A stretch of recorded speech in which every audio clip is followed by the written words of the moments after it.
অনেকদিন ধরেই অনানুষ্ঠানিকভাবে দুই ভাগে বিভক্ত হয়ে আছে ইউরোপের দেশ সাইপ্রাস, যার একটি অংশ Turkish Republican of Northern Cyprus নামে পরিচিত। সেখানকার সরকারও তুরস্কপন্থী। এবার সাইপ্রাসকে ভেঙে আনুষ্ঠানিকভাবে alıda দুই রাষ্ট্র গঠনে জোরারোপ করেছেন তুরস্কের president Recep Tayyip Erdogan. Barış için birlik kararında olduğu gibi kuvvet kullanma tavsiyesinde bulunma yetkisi 20 July সাইপ্রাসে টার্কিশ সেনাদের সামরিক অভিযানের 51 বছর উপলক্ষে প্রেসিডেন্ট এরদোয়ান উত্তর সাইপ্রাসে যান। সেখানে এক অনুষ্ঠানে তিনি বলেন, দুই রাষ্ট্রের ভিত্তিতে যে স্বপ্ন রয়েছে আমরা সেটিকে পূর্ণ সমর্থন করি। বাস্তবতার সঙ্গে আন্তর্জাতিক সম্প্রদায়ের শান্তি স্থাপনের এখনই সময়। আন্তর্জাতিক সম্প্রদায়কেও এই দুটি রাষ্ট্র গঠনের স্বীকৃতি দেওয়ার আহ্বান জানান তিনি।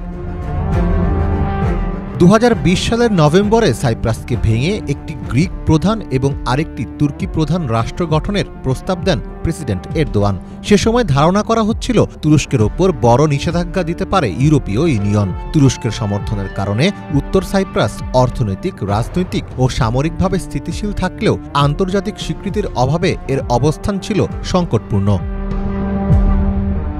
গ্রিসের সামরিক জান্তা সরকার সাইপ্রাসের রাজধানী নিকোসিয়াতে সেনা অভ্যুত্থান ঘটানোর পর 1974 সালে সাইপ্রাসে সামরিক অভিযান চালায় তুরস্কের সেনারা। এরপর সাইপ্রাসের উত্তরাঞ্চল দখল করে তুর্কিরা। 1983 সালে Turkish Republic of Northern Cyprus নামে নতুন রাষ্ট্র গঠন করে তারা, যেটিকে বিশ্বের একমাত্র দেশ হিসেবে তুরস্কই স্বীকৃতি দিয়েছে।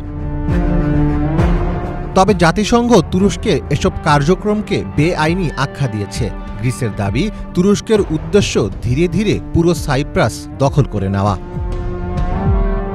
মীর ফজলে রাব্বি, বাংলা ভিশন।